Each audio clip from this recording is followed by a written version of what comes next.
Olá, meu nome é Paulo Sugiyama e estamos aqui para trabalhar a matéria de Matemática e suas tecnologias no Enem. Mais precisamente nessa aula nós vamos ver a competência 2, tá certo? E com isso nós vamos ver alguns conteúdos importantes que são cobrados no Enem. Não é cobrado todo o conteúdo envolvendo essa matéria. Existem pormenores, é claro. Mas os principais pontos que vão ser cobrados vocês estão vendo agora nesta aula. Vendo as diferentes bases que foram utilizadas nas descrições anteriores, nós temos aqui alguns modelos para vocês entenderem o que é importante. Então veja bem o que nós temos. Base 10 decimal, ela não é universal, porque ainda nós temos outras bases sendo utilizadas. O nosso sistema de numeração é decimal. Todo mundo usa o sistema decimal. A diferença é que tem alguns valores que permanecem na base 10 porque representa exatamente facilidades. O ano, por exemplo, tem 360 dias com a aproximação devida, não é? Então nós temos aí hora também que representa 60 minutos e cada minuto 60 segundos. Então nós estamos usando base sexagesimal. Grau também é outra base 60. Nós também temos aquilo que é dito base 2, sistema binário. É aquilo que nós temos dentro dos avanços tecnológicos. Com o advento da era digital, nós temos exatamente o sistema binário sendo utilizado a todo momento dentro de computadores, calculadoras, celulares. Ou seja, quando nós queremos passar uma informação, a forma mais simples de passar uma informação em equipamentos eletrônicos é através do sistema binário. E aí nós vamos ver um modelo de como fazer essa transformação. Nos maias nós tínhamos aí a base 20, né? E a base 60 era vista na Mesopotâmia.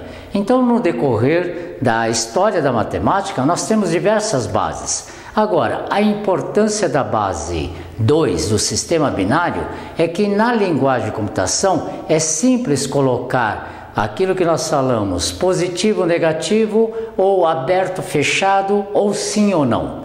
E para a conversão no sistema binário, nós temos aqui um exemplo. Vamos pegar e transformar o número 245 em linguagem binária. Quando dizemos linguagem binária, é que nós só podemos usar o algarismo 0 e o algarismo 1. Então vamos fazer a conta da seguinte forma. A transformação é simplesinha, para vocês entenderem o que representa, essa é a forma mais direta. 2 elevado a 0 é 1, 2 elevado a 1 é 2, 2 elevado ao quadrado é 4, 2 elevado ao cubo 8, 2 à quarta 16 e assim por diante, 2 à oitava 256. Para transformar 245 para a base 2, para o sistema binário, pegamos o 245 e subtraímos a maior potência de 2 que caiba dentro do 245. Ou seja, 256 é maior, então não vamos utilizar 256, a partir de 128. Então devemos lembrar aqui, que o número 245 transformado para o sistema binário terá 1, 2, 3, 4, 5, 6, 7, 8 algarismos, entre 0 e 1, ou é 1 ou é 0. De que forma agora? Vamos subtrair 128 de 245. Então nós temos que essa diferença dá 117. Ou seja, cabe uma vez o 128 dentro do 245. Então nós temos aqui como primeiro algarismo correspondente 1, equivalente a ter uma vez a potência 2 à sétima. Agora, 117, vamos subtrair de 117 a maior potência de 2 possível. Então, vamos colocar dessa forma. Do 117, vamos subtrair a maior potência que caiba aqui, que é o 64, equivalente a 2 elevado à sexta. E vamos obter nessa subtração quanto? 7 menos 4, 3. 11 menos 6, 53. Então nós temos logo abaixo de 128, 64. Uma vez aqui. Agora de 53, a próxima potência que cabe dentro do 53 é o 2 à quinta, equivalente a 32. Então, subtraímos 32 e vamos obter nessa diferença 21. Então, cabe uma vez o 32, outro 1 aqui. A próxima potência abaixo do 32 é 2 à quarta. Então, cabe 16 dentro do 21, subtraímos 16. Então, 16 cabe uma vez aqui, sobra resto 5. Então, novamente 1. Agora, a próxima potência abaixo do 16 é 8. É o 8, correspondente ao 8, 2 ao cubo. Mas não cabe 8 aqui. Então, 0, porque nós não temos a potência 2 ao cubo. Agora vamos pegar a potência logo abaixo, 2 ao quadrado. O 4 cabe dentro do 5. Então fazemos 5 menos 4, que dá resto 1. Então nós temos aí 2 elevado ao quadrado uma vez. Agora no 1, devemos dividir pela potência, verificar se a potência seguinte cabe ali. 2 elevado a 1 não cabe dentro do 1. Então novamente um 0. E esse último 1 aqui equivale a ter 2 elevado a 0. Que 2 elevado a 0 significa 1. Então agora 1. Esse é o número escrito em forma binária, o número 245. Para entender que o contrário é mais simples do que está escrito, nós temos aqui exatamente a ordem. Olha, aqui nós temos 2 elevado a 0, mais nada de 2 elevado ao quadrado, mais uma vez 2 ao quadrado, mais nenhuma vez 2 ao cubo e assim por diante. Então podemos traduzir, fazer o inverso, tá ok isso? Olha, aqui nós temos o correspondente assim, do número que está ali, 1, 0, 1, 0, 1, 0, 1, 1, 1, 1, 1. E é claro que escrito do maior para o menor, nós vamos ter 1, 1, 1, 1, 0, 1, 0, 1, que está escrito aqui. Agora, nós podemos voltar o número binário para um número na forma decimal, na base 10. Nós temos uma vez o 128. Nós temos uma vez o 64. Uma vez o 32. Uma vez o 16, nenhuma vez o 8, uma vez o 4, nenhuma vez o 2 e uma vez o 2 elevado a 0, que é 1. Ao somarmos todos esses números, iremos obter aqui como total 245, voltando então à base 10. Percebo que o interessante nessa transformação é que quando dizemos escrever na base 10, nós podemos escrever qualquer um dos algarismos de 1 até, de 0 até 9, qualquer um dos algarismos para representar uma posição no sistema decimal. Quando dizemos base 2, nós só podemos usar o 0 e 1, 2 algarismos, tá ok isso? Então essa é a forma como podemos fazer a conversão. Então o nosso objetivo é construir significados para os conjuntos dos números naturais, inteiros, racionais e reais. Sabemos agora então que no decorrer da civilização humana nós tivemos vários tipos de numeração e várias formas de fazer a representação numérica, de como medir e quantificar. Agora nós temos como herança uma série de conjuntos numéricos que são representados através dos algarismos arábicos. Então devemos lembrar o seguinte: vamos trabalhar agora com aquilo que é dito conjunto dos naturais. Vamos utilizar os algarismos arábicos para representar os números naturais, os números inteiros, os números racionais e os números reais, mas cada um tendo a sua amplitude de numeração. Então vamos entender o que representa o conjunto dos naturais. Então temos como conjunto dos naturais todos os números inteiros não negativos e então a partir do 0 até o maior número possível de ser escrito. Por exemplo, nós podemos ter um número 13.704. Esse daqui seria um número natural presente dentro do conjunto dos naturais. Ou seja, o que nós devemos observar? Estamos escrevendo os números com os algarismos arábicos, indo-arábicos. Então devemos lembrar que agora nós temos a quantidade.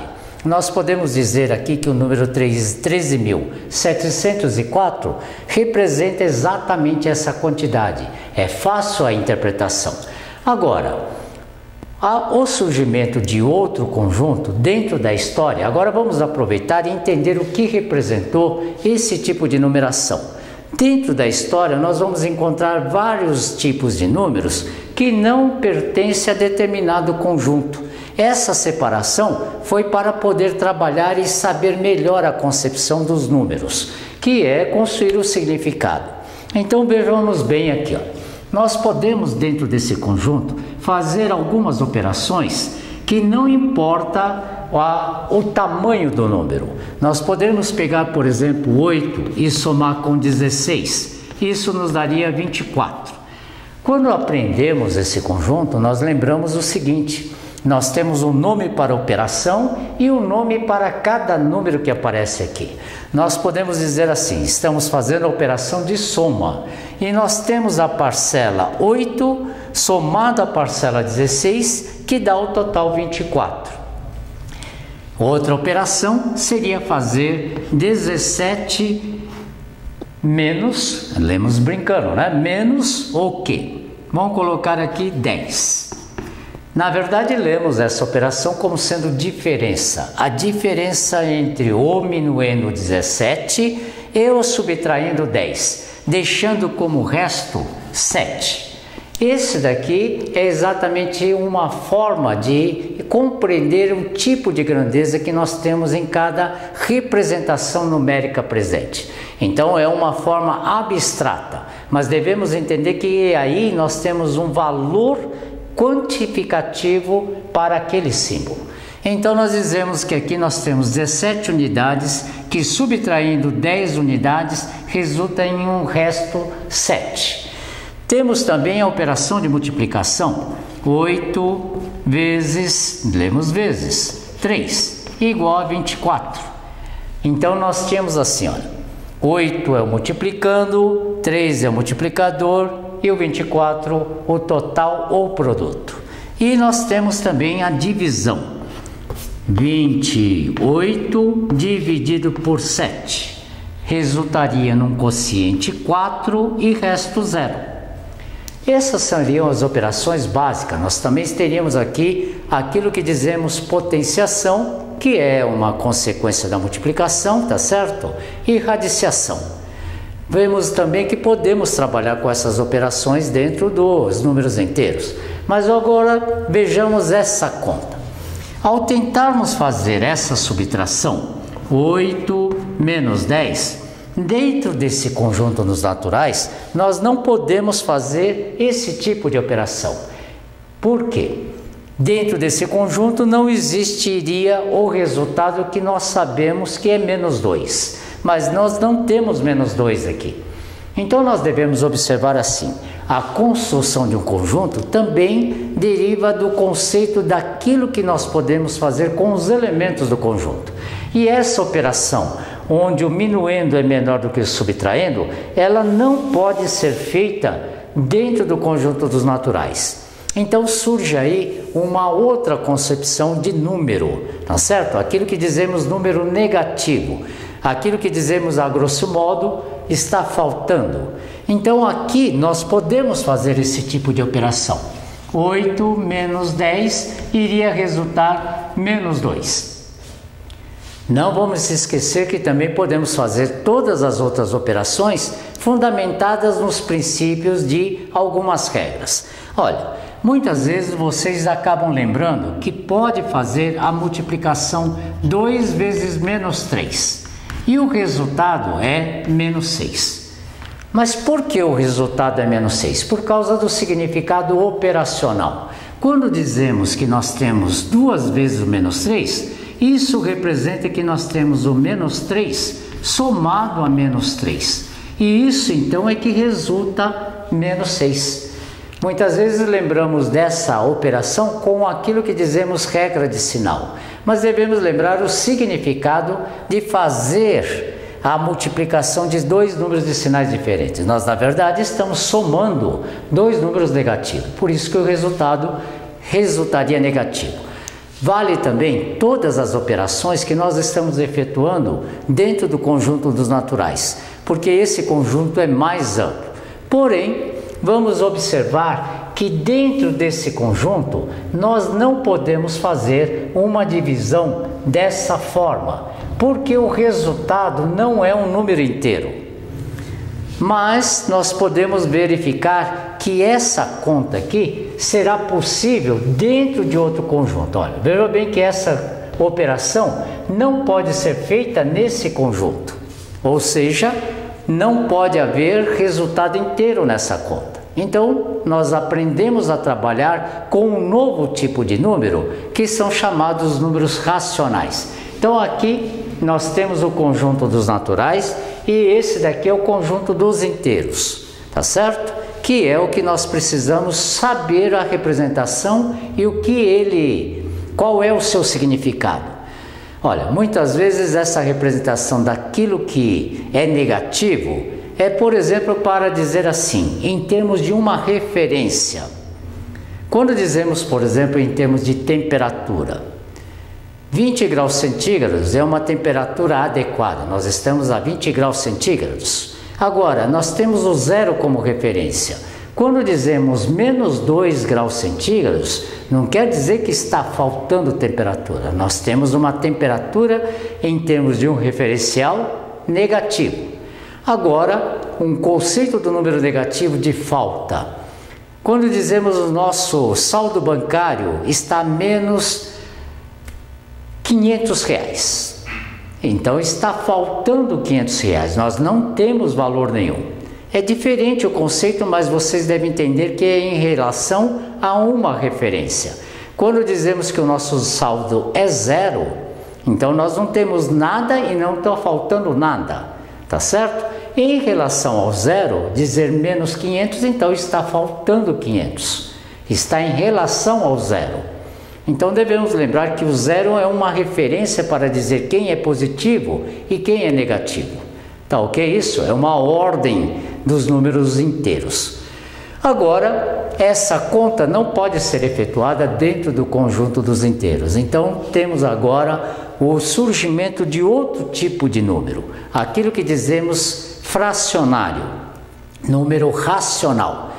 Todo número que seja decimal, ele pode ter uma representação decimal. Então devemos lembrar assim, o que é um número racional? Um número racional é todo número que possa ser representado em forma de fração. Por isso dizemos que número racional é um número fracionário, tá certo?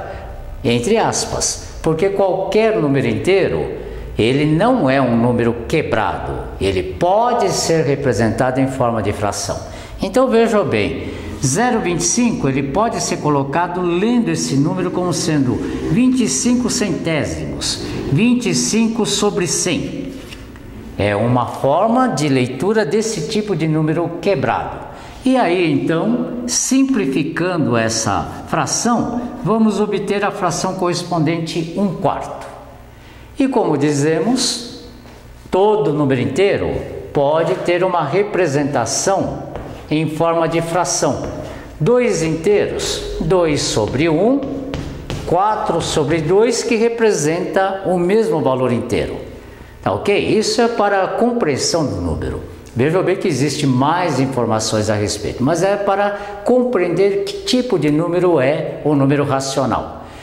Outra informação é aquilo que temos quando escrevemos esse tipo de número. 0, 2, 2, 2, 2, 2. Nós dizemos que nós temos aqui um número chamado dízima periódica. Simples porque nós temos o algarismo repetido logo depois da vírgula, que é o algarismo 2. Ao transformarmos esse número em fração, vamos obter aqui 2 nonos. Existe um processo algébrico para exatamente calcular a fração, que dizemos geratriz da dízima periódica. Tá certo? Neste momento, não será necessário relembrar essa parte para vocês compreenderem o significado do número. Mas veja bem, existem números que não podem ser escritos em forma de fração. Então nós temos aí o surgimento de outro tipo de conjunto. Então, como dissemos, existem números que não podem ser representados em forma de fração. Uma das primeiras descobertas desse tipo de número foi quando Pitágoras pegou um triângulo retângulo e tentou fazer o cálculo da hipotenusa desse triângulo através do teorema que ele demonstrou e fundamentou. Eu tenho aqui um triângulo retângulo cujo cateto vale 1 e o outro também vale 1. Um triângulo retângulo isósceles de cateto 1. Vamos calcular aqui a hipotenusa A desse triângulo. Aplicando Pitágoras, vamos obter que A quadrado é igual a 1 ao quadrado mais 1 ao quadrado. O quadrado da hipotenusa é igual à soma dos quadrados dos catetos. Então, vamos obter que A ao quadrado é igual a 2, logo A é raiz quadrada de 2. Numa primeira suposição, Pitágoras achou que esse número poderia ser representado em forma de fração, mas não encontrou nenhuma fração equivalente a essa raiz quadrada. Como eles tinham alguns aperfeiçoamento para aproximar essa raiz quadrada, eles verificaram que aqui daria 1,41, mas em seguida um monte de números aqui que não teria uma repetição, não seria uma dízima periódica, ou seja, não poderia ser representado em forma de fração, ou seja, raiz de 2 não pode ser colocado nessa forma, tá ok? Então nós tivemos o surgimento daquele número que é chamado irracional, que não pode ser colocado em forma de fração, que não é um número racional. Com isso, então, nós temos aqui vários números que nós não temos uma representação em forma de fração. O valor do π, tá ok? Nós dissemos valor do π, mas lembrando, π é uma letra grega, tá certo? Ela substitui um valor numérico, que é exatamente 3,14 e um monte de algarismos. Então nós não podemos representar o π também em forma de fração. Esse é um outro exemplo. Conclusão, temos diversos números que são ditos irracionais. São os números que são raízes de números primos. Raiz de 3, raiz de 7, tá ok? O número neperiano, que envolve a parte de logaritmo. Então existe uma infinidade de números irracionais. Agora vamos dar uma observada. A união do conjunto dos racionais e dos irracionais dá origem àquilo que dizemos conjunto dos reais, que é o que nós trabalhamos normalmente dentro do sistema decimal. Qualquer número pode ter uma representação em forma de número real. Então vamos dar uma olhada na representação simbólica. Nós temos aqui o conjunto dos naturais, em seguida temos o conjunto dos inteiros, que tem dentro dele todos os números naturais, mais os números negativos. E temos agora o conjunto dos racionais, que dentro dele tem todos os números inteiros, mais todas as frações. E separadamente, nós temos aqui o conjunto dos irracionais. Ele está separado do conjunto dos reais. Em uma forma simbólica, nós podemos colocar assim, olha, o conjunto dos irracionais, ele está separado. E o conjunto dos reais engloba tudo isso daqui. Esse é o conjunto dos reais. Dentro dele nós temos os racionais e mais os irracionais. Tá ok isso? Veja bem que nós não podemos colocar os irracionais englobando aqui o conjunto dos reais.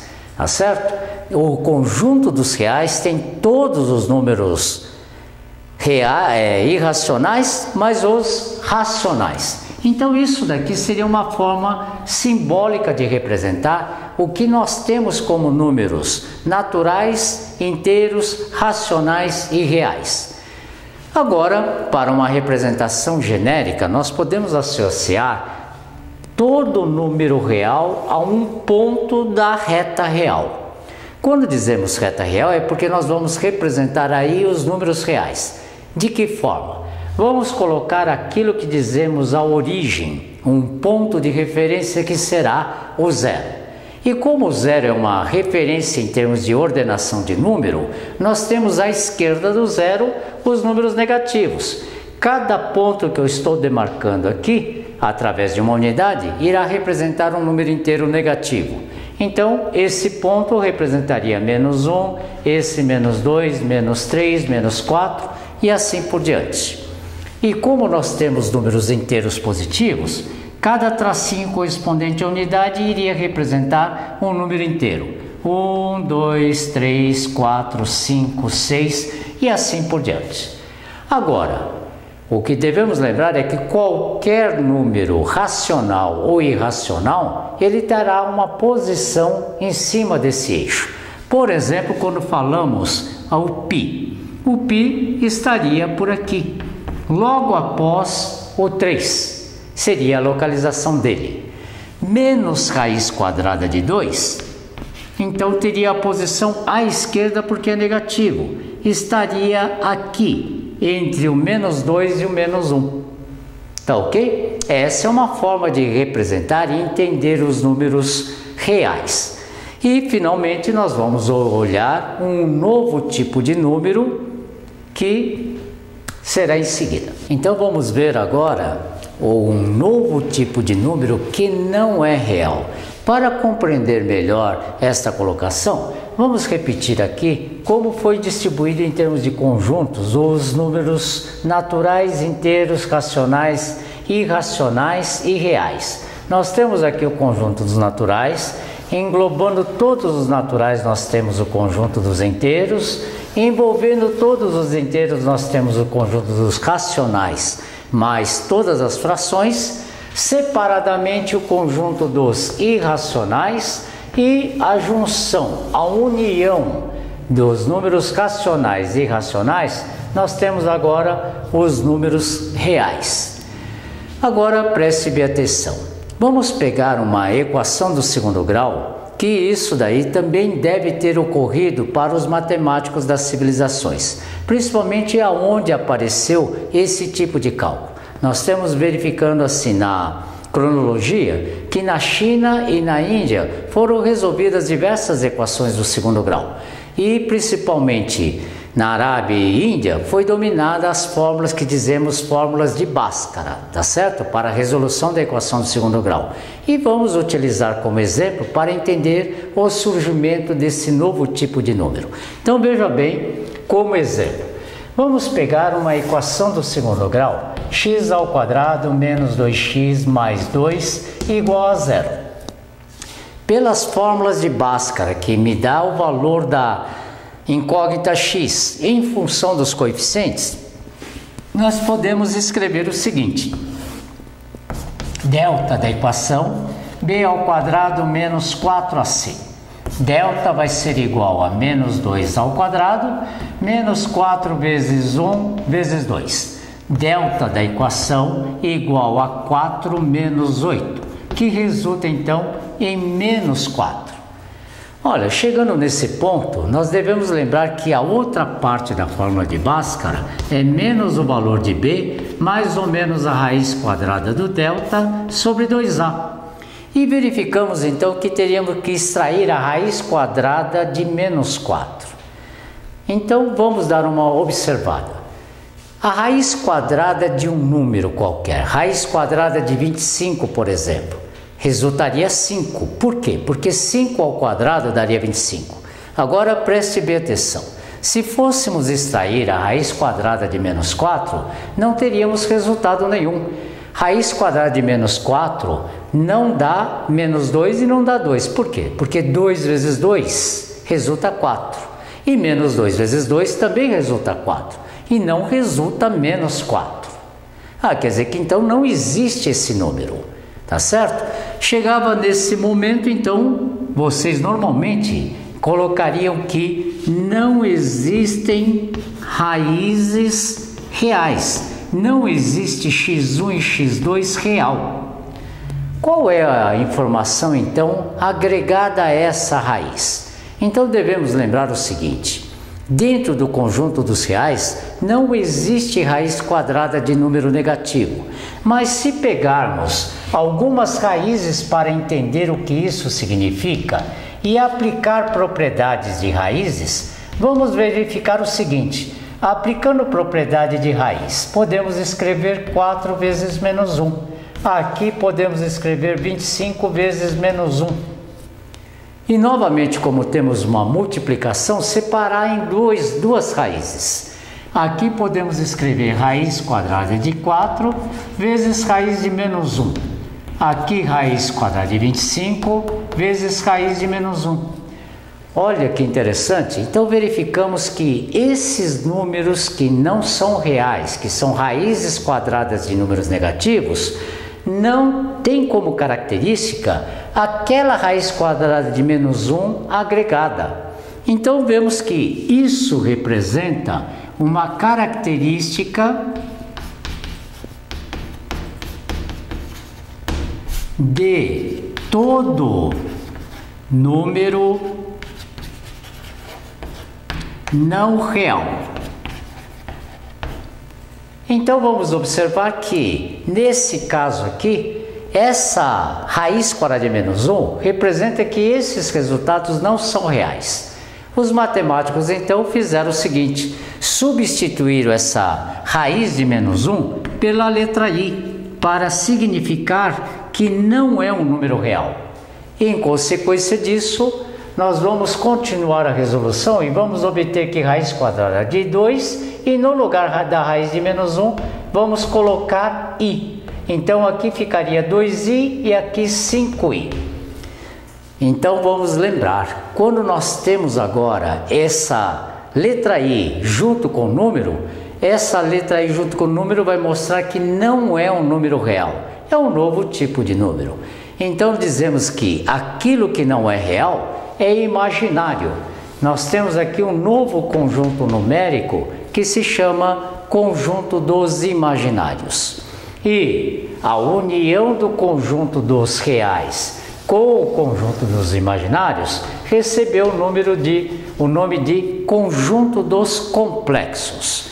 O que nós temos então dentro do conjunto dos complexos? Todo número que não é real unido a todo número que é real. Quem é o número que não é real? Este que apresenta a letra I agregada. Tá ok? Então vamos lembrar aqui a continuação. Sabendo que I é a raiz quadrada de menos 1, nós podemos completar novamente a equação. Vamos continuar a resolução, porque agora sabemos quanto equivale a raiz quadrada de menos 4. X, então, vai ser igual a 2 mais ou menos a raiz quadrada de menos 4, 2i, sobre 2. Como todos os elementos dessa igualdade pode ser dividido por 2, vamos dividir tudo por 2. E aí vamos obter x igual a 1 mais 1 menos i, tá certo? Como resultado. Então teremos duas raízes que vamos verificar assim, ó, x1 igual a 1 mais i e x2 igual a 1 menos i. Então dizemos que agora nós temos duas raízes imaginárias para a equação. Então vejam bem, sempre que surge uma barreira numérica, essa barreira é quebrada pela criação de um novo tipo de número que complementa aquele conjunto que está faltando o tipo de número. Na ordem daquilo que nós vimos, então, nós percebemos o seguinte: quando vemos essa competência, construir significado para os números naturais inteiros, racionais e reais, nós vemos como a matemática foi evoluindo e qual a dificuldade que foi surgindo na elaboração e na construção da quantificação ou medição. E no surgimento desses novos tipos de número, a matemática foi desenvolvendo.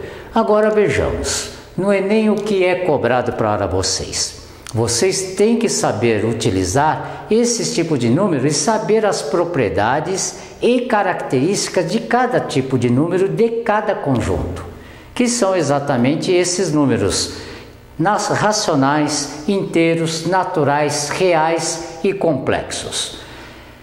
No Enem, ultimamente, não tem sido cobrado o conjunto dos números complexos, mas é importante vocês saberem que nós temos outros tipos de números. E nessa informação, vocês devem saber fazer contas aritméticas simples, leitura de uma tabela visualizando o número, porque todas as competências são fundamentadas na linguagem matemática. Vamos relembrar o que Galileu disse. A matemática é o alfabeto com o qual Deus escreveu o universo. A matemática é a ciência do conhecimento, a ciência do aprendizado, a ciência do estudo. A matemática aparece nas diversas áreas do conhecimento humano. E a utilização desse conhecimento, desse trabalho, é que vai influenciar diretamente como vamos enfrentar os problemas apresentados no Enem, naquilo que dizemos o cotidiano, tá certo?